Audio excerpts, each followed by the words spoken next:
have come here to chew bubblegum and kick ass. And I'm all out of bubblegum. Hello, everyone, and welcome to another edition of Real Estate Realities with the Rebel Broker. My name's Robert Whitely, I am the Rebel Broker. Licensed real estate broker in the state of California, member of the National Association of Realtors.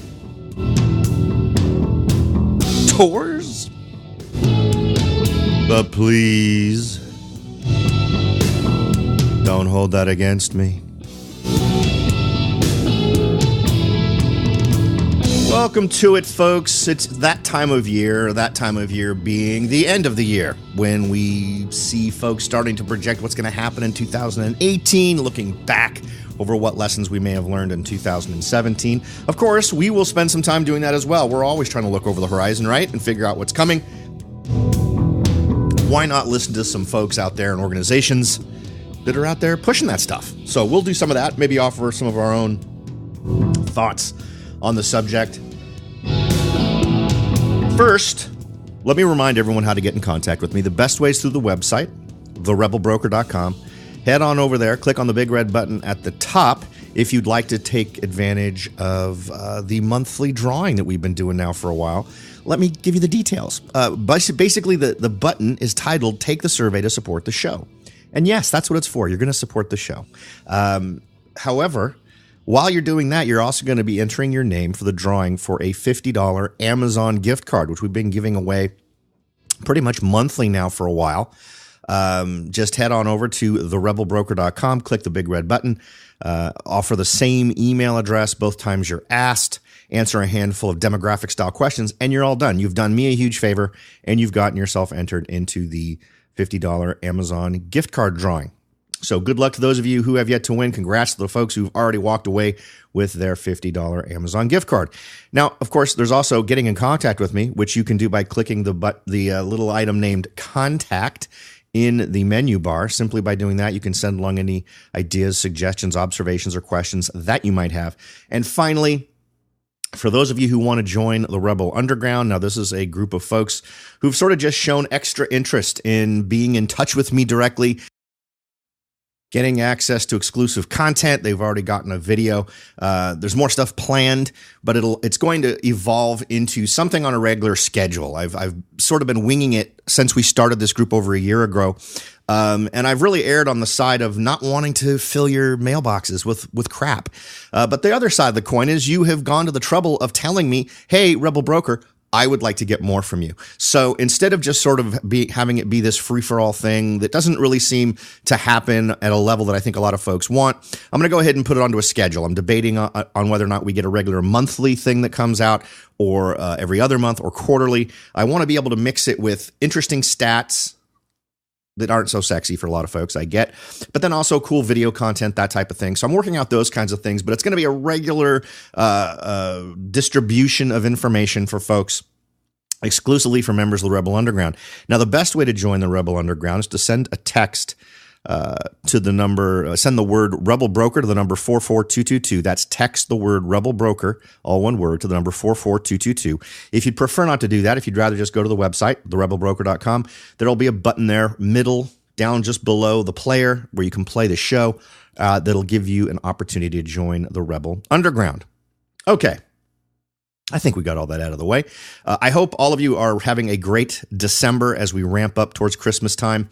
I'm going to be taking Christmas week off for sure, and perhaps part of the week before.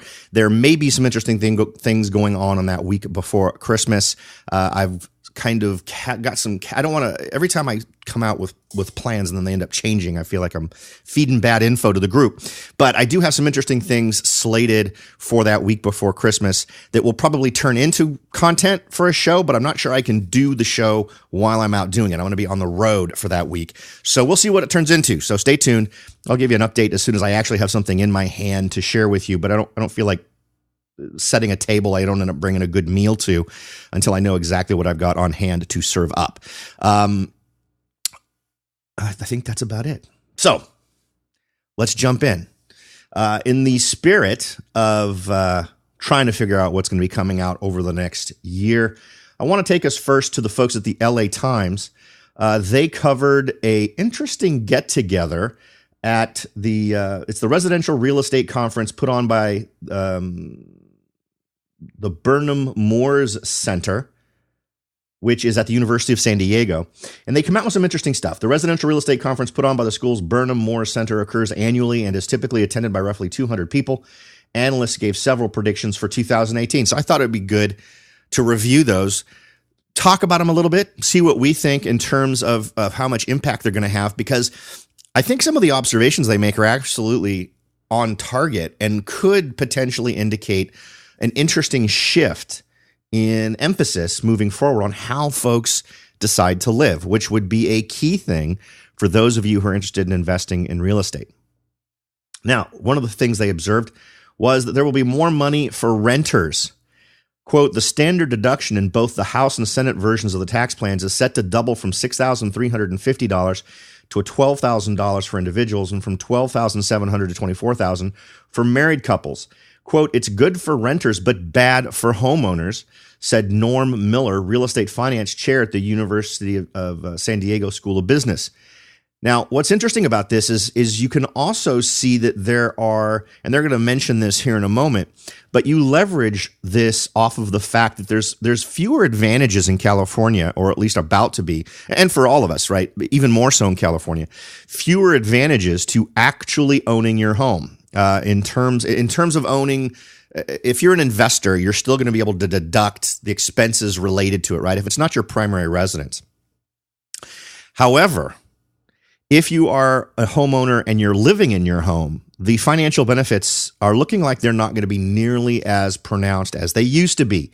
You're not going to be able to take as much of a deduction as you used to. Now, granted, we do not have anything set in stone. We'll talk about that in a second, but I think that the idea that you should be mentally prepared for a change that is going to reflect a reduction in the attractiveness of owning the home you live in is going to be a likely scenario to some degree. No way to pin it down right now, but it's likely going to be the truth.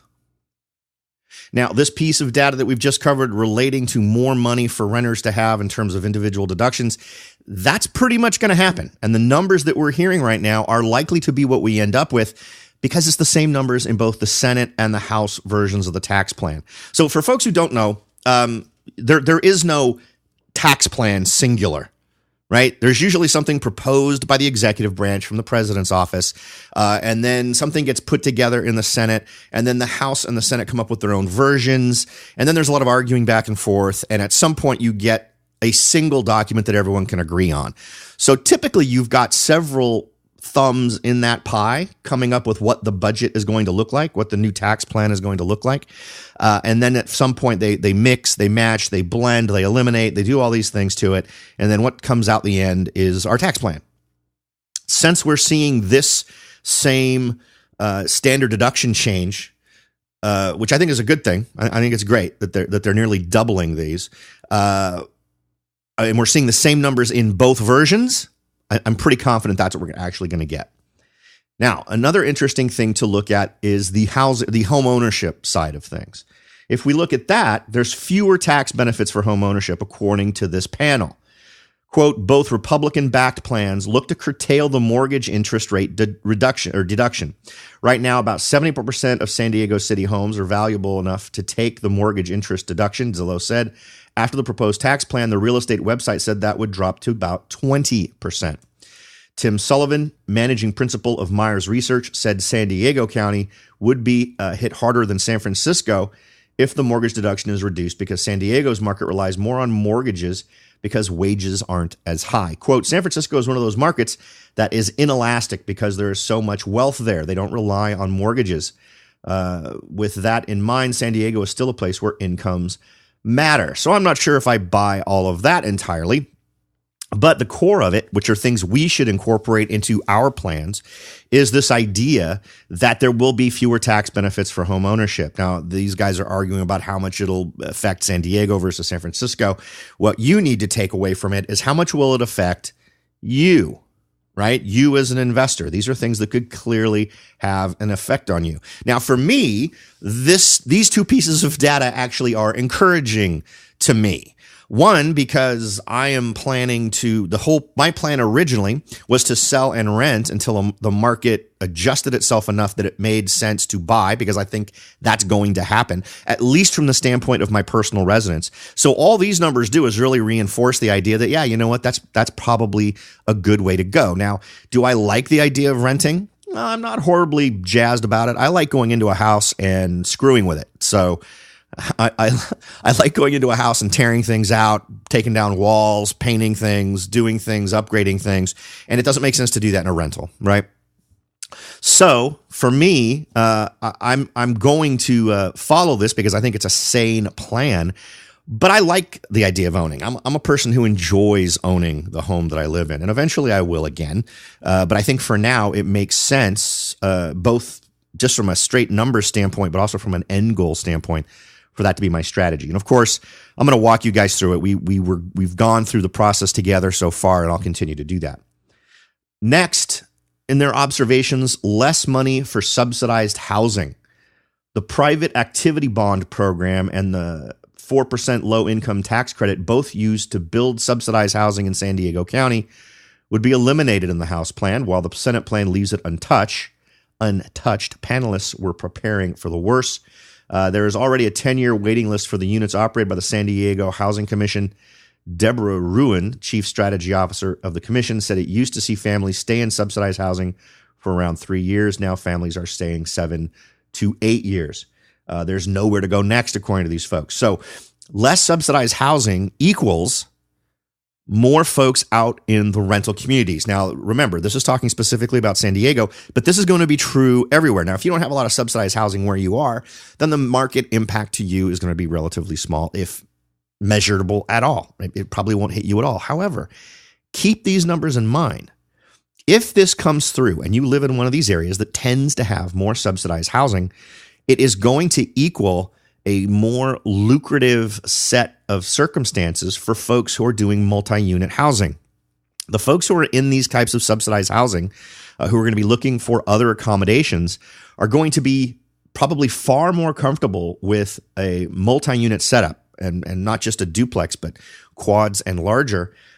And what's most interesting about this is going to be areas that fit a certain mold. So let's say you're in an area that does have quite a bit of subsidized housing, but you're also in an area that, from a competitive standpoint, you haven't seen multi-units be as competitive or be as lucrative in terms of growth of rent.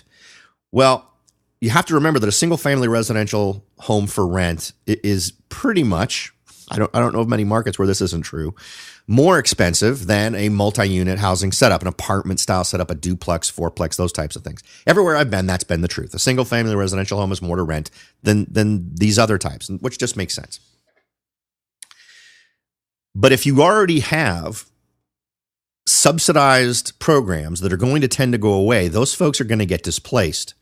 So what you'll find is an increased demand for these multi-units, which could spell an interesting opportunity for someone who gets into that market, which may previously not have been as lucrative, may become more lucrative because of the increased number of folks who are likely to jump into it. Now, this does not fit my area, this particular strategy. I can't take advantage of this here. Now, however, on the flip side, this area is also one where multi-unit housing is already doing well. It's already lucrative. You can already do pretty well with it. So it's not, doesn't fall into that mold. So I'm absolutely talking to folks who are in a marketplace that isn't mine, but has got to exist out there somewhere, where this particular change is likely to mean that at this point, if you buy into the idea that this is going to be something that actually occurs, and remember, we're still talking about general directions, things have been talked about, and also understand that this is a difference between the current Senate plan and the House plan. The House plan would eliminate some of these things. Senate plan would leave them untouched.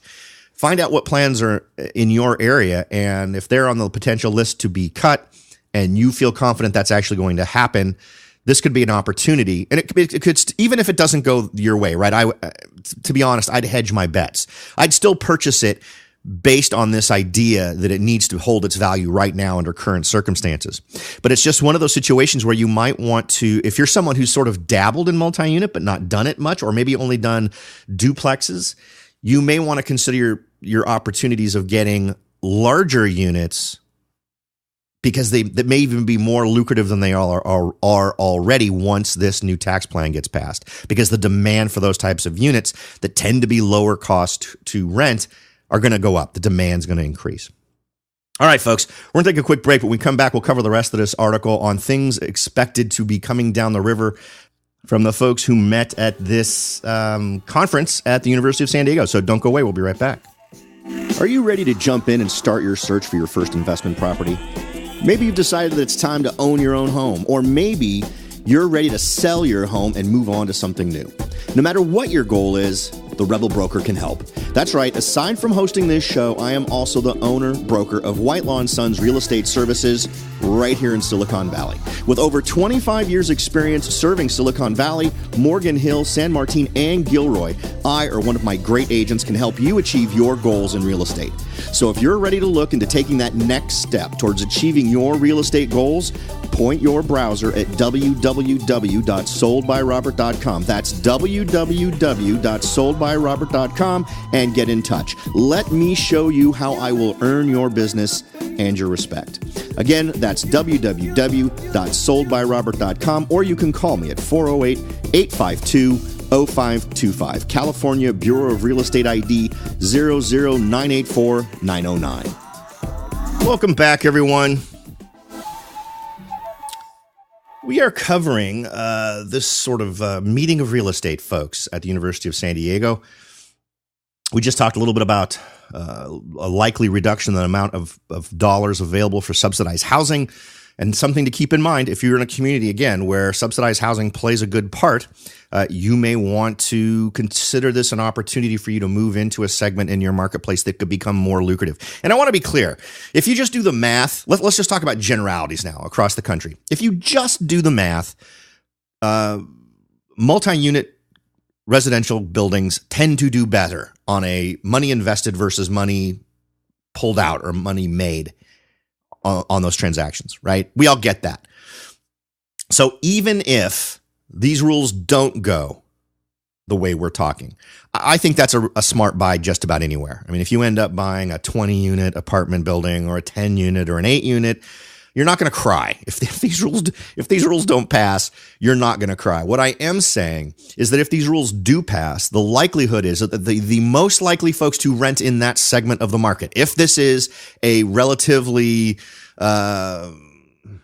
measurable or detectable thing in your real estate community. In other words, there's subsidized housing in your real estate community, and there will be less of it.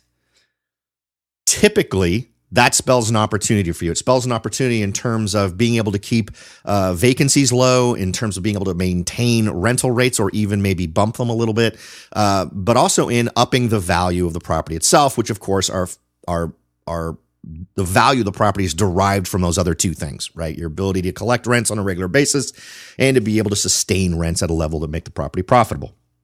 Okay, I just want to make that clear because I was making it sound like you wouldn't want to do that unless this was the case in your area, and that's just not true. And let me encourage folks to do this. I will occasionally come across folks who argue this one, and I have yet to have a situation where I've analyzed a property and it didn't make more sense to do the multi-unit thing. Now, I've had a lot of conversations with investors over the years relating to headache factor, which is a really tough one to put a price on. Is there an increased headache factor in multi-units?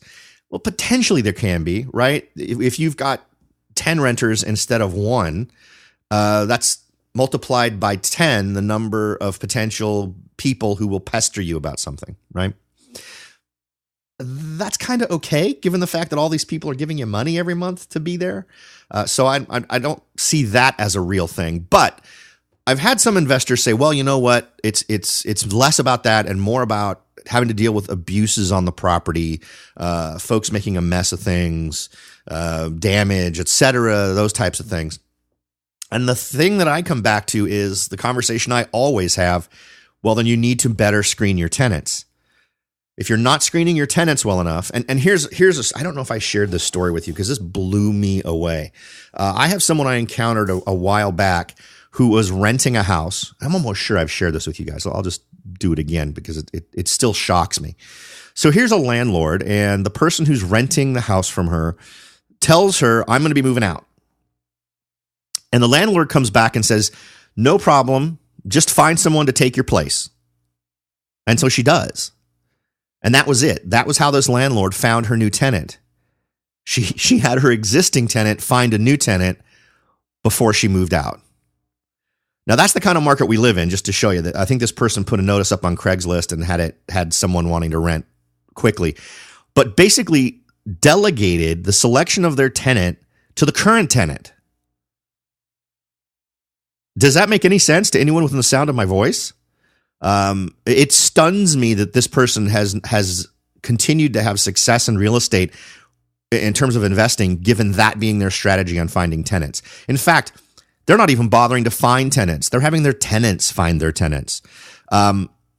So sadly, the least focused on skill that I see among folks I encounter who are investors who have horror stories is that they don't do a very adequate job of selecting their tenants. They're far too casual about it. They don't really take that part of the process too seriously. They're very seriously about trying to get their rent every month. But if you're not doing that upfront job of screening your tenants, I think you're doing yourself a disservice. Okay, so next on our list, what are they talking about next in this little group of folks coming together in San Diego relating to what to expect in 2018? Their next big point was a push for more home building. This is something we've talked about now for at least a year and a half. I can't even remember when we started beating this drum. Is it 2 years? I mean, it seems like we've been doing it forever, where we've sort of mocked the general media out there and the folks who out there claim to be solving the problem, who solve the problem by making it easier to borrow money. Which is addressing a problem that does not exist. There is no problem getting money. And I whenever folks try to claim that that's where the solution lies, I'm really curious as to what problem they're trying to solve, because they're clearly not trying to solve the problems of the consumer or the homeowner or someone looking to find a place to live. Loosening up lending standards, all that it will do is increase the number of potential buyers in a market where there are not enough sellers, whether it's new or existing homes, which will simply increase prices artificially. You're artificially increasing the number of buyers. It's precisely what we did last time. That's what subprime borrowing was last time. And this time, we are doing the exact same thing. We're creating more and more potential buyers by screwing around with the measurements that equals prime or subprime borrowers, so that folks who would have normally been declared subprime borrowers are suddenly normal borrowers because we've screwed around with the numbers enough that their credit ratings appear to not be subprime. All right, and we've documented that up the wazoo. Head on over to the website, therebelbroker.com, and do a quick search on the site, and you'll see plenty of shows. I'll try to include a link to one in the show notes for today's show. But in any event, analysts say home building has not kept up with population growth. Duh, we already talked about that. In 2015 and 16, the region produced roughly 10,000 homes a year. As of the first 9 months of this year, San Diego County has had 18% less residential building permits issued compared to the same time in 2016.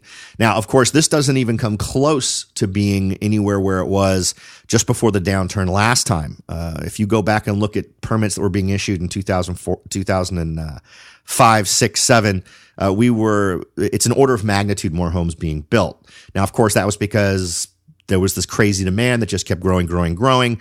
We still have the demand now, but we have folks a little bit more gun shy on the building side about building them. And we also have folks that are current homeowners not interested in selling because they're gun shy too. Let's see. Quote, "It doesn't matter who you talk to, we're undersupplied with housing." Now, another interesting thing, side note to this, is you'll see a lot of stories right now, because it's been a headline, about how we've had all these increased sales and how new home sales are booming. Well, it's because that's the only option folks have. There are simply not enough existing homes being put on the marketplace. And again, we're continuing to see the trend that I've talked about before, where you're paying a much greater premium than you used to on those new homes. We've talked about this before, where you're paying 20 to 30% more for a new home, whereas it used to be 6 to 8% or 6 to 10%. I don't remember the exact numbers, but it was something in that ballpark. So you're paying a ridiculous premium for new homes, more than you have in the past. And all the ones in my local community, we review this every now and then. And the last time I checked these numbers, everything that was currently being put on the market was 1 million or more in terms of new home construction. So it's still ridiculous. All right. Next on their hit list for 2018, more public outreach. House advocates have been frequently saying this year that the next step is communicating to the public why more housing needs to be built. Ruin of the Housing Commission said the problem is the people at the conference were not the same ones who appeared before government entities when projects were voted down. Quote, the folks who attend the planning groups are not you or students or folks who have a job, she said. They tend to be retired and have extra time. They tend also to be the demographic that doesn't like change. And that's all well and good. But anyone, regardless of what folks come and say at some public meeting, there clearly needs to be a change. And one change that I've advocated for is to a return to the building regulation and tax policies that existed in 2005 or 2004. 2005 is really when they took off, so maybe 2004, or even if we just went back to 2000, that would make the most sense.